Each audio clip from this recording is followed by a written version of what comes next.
Kevin McCarthy realized that he wasn't going to have the votes because Rosendale had voted present. And so Kevin McCarthy was completely dejected. You saw him walk up the aisle towards where Boebert and Gates were sitting and pleading with them to vote for him. He was in a moment of desperation. And then you saw Mike Rogers coming up from behind the well, coming down the aisle. And this is someone, he's a chairman. I want to talk about the longest speaker fight in more than 200 years. I'm sorry, but this is hilarious. Your final choice for Speaker, and if you can't get more than, let's say, 30 votes, will you follow your own advice that you were asking Donald Trump and withdraw? There are certainly names that are being floated around, and hey, maybe I should nominate President Donald J. Trump tomorrow. But Sean, I did watch your show last night, and I want to set the record straight on this motion. We're going to pick Jim Jordan one day, Donald's the other day, Trump the next day? Well, you've got reservations about Kevin McCarthy? You don't want to be ruled by a man who wears a Ukrainian flag lapel pin and lives with Frank Luntz? My God, even Fox News has completely melted down. And they don't even know what their message is. Hannity's on one side, and Tucker's on the other. Laura Ingraham once again is caught in the middle. It's a really sad love triangle they have going on. They do not know what was given away. Exactly. But when we all sat down together the first time, a year ago, whenever that was, I think the word I used was ugly. This is an ugly way to get to be Speaker. And I think we've seen that this week, but I think it's also going to be an ugly way to continue to be Speaker. It is an ugly way, and Kevin McCarthy, he said it after he came out of there that he has the votes. He said he has the votes. He said he can count. Well, that's the big test. That's the big test. Can he count? Is that the lesson he learned? Because to go back in time a little bit, his initial strategery misunderestimated the opposition. Oh, Kevin McCarthy, what have you given away? Everybody gets the committee assignments. Everybody gets whatever committee they want. Hell, even Marjorie Taylor Greene's being put on the Rules Committee. Who still want to do some things. Can they? Well, we still don't fully know what happened Right. behind closed doors and what the concessions are. We don't have a final list. We knew what it looked like yesterday. We talked about how much it diminished the power that Kevin McCarthy will have if what he is saying does become true tonight. We still don't know what that's going to look like. And, I'm still curious which members it is that he believes are going to cross the line, because Eli Crane and Matt Rosendale, the two we're speaking of, I'm told are in the top 3 of the most opposed to Kevin McCarthy. So what is he giving them? What is it going to look like? Because when we've been on the Hill this week speaking with people who are even McCarthy supporters, they've said he'll still be an effective speaker, but he's certainly not going to be powerful. They wanted the power to be returned to the members. That is really what a lot of them agreed on when they looked at this. And so a lot of these people, Abby was saying earlier, a lot of them are new members. A lot of them, even if they're not new members, have never been in the majority before. They don't even know what that looks like. And so that will also be, this whole new world for them, of where this is the easiest vote that they're supposed to be taking. Yep. Look how long it's taken. One issue, because we still don't know what the concessions are, right? In the 1970s, after all these CIA excesses, there was this thing called the Church Committee, and they looked into CIA excesses and put some guidelines and restrictions in place.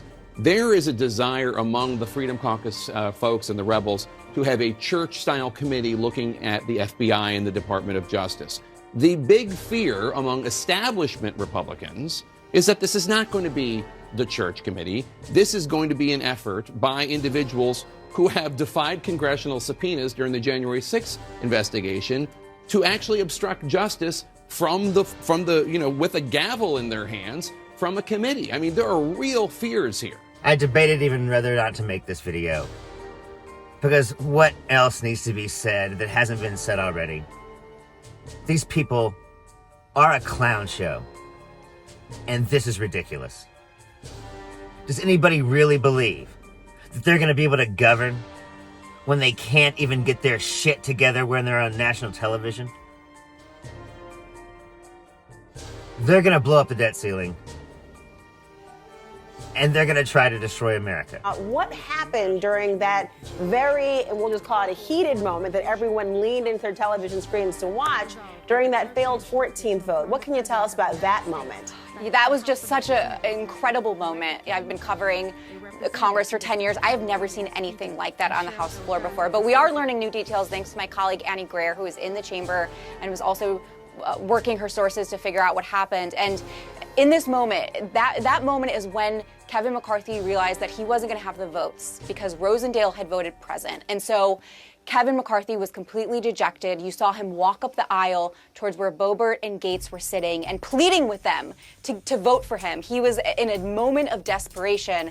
And then you saw Mike Rogers coming up from behind the well, coming down the aisle. And this is someone, he's a chairman. He is a close McCarthy ally. He has been growing more frustrated with the holdouts all week. So that is important context. In fact, we are told that he had threatened to kick some of the holdouts off of their committee assignments if they didn't fall in line. So he was so frustrated, he came down the aisle, and sources told Annie Greer that he basically said, "Matt, you're finished," to him. And at that point, Hudson, another member, came up behind him, sort of muzzled him and tried to hold him back so he wasn't able to speak anymore. But it really spoke to the moment of just how tense things were and how it looked like it was all falling apart for Kevin McCarthy. Nothing about the last 4 days was normal. Everything about the last 10 hours was extraordinary. And the biggest question now is this just the way it's going to be every single day for the next 2 years? Or is this a moment where there's not going to be a kumbaya unity type thing, but people start to sit down and realize, all right, we're going to have to start to govern, as Mel was saying, and we're going to have to start to figure out a way to make this work. How you define making this work, I think, is a pretty open question right now, because I can just tell you that nobody, I don't want to speak for the people of this table, but literally nobody thinks this is going to go well. Everyone's not. Based on what we've seen. And so I just think there's a lot of questions that come out of it. The one thing that's good, as long as the Democrats in office in the White House and the Democrats control the Senate, there's not a hell of a lot of damage they can do. But one thing they can do is put on a show for the Americans and show them what life would actually be like if these people were put in charge again. Everybody knows it, but Americans have incredibly short memories, and some of them seem to have already forgot. Well, in case you don't remember how shitty it is when Republicans are in charge, I give you the 118th Congress. I'm Zachariah, Lone Star Liberal. Y'all take it easy. It's gonna be fun to watch. Get ready for a shit show.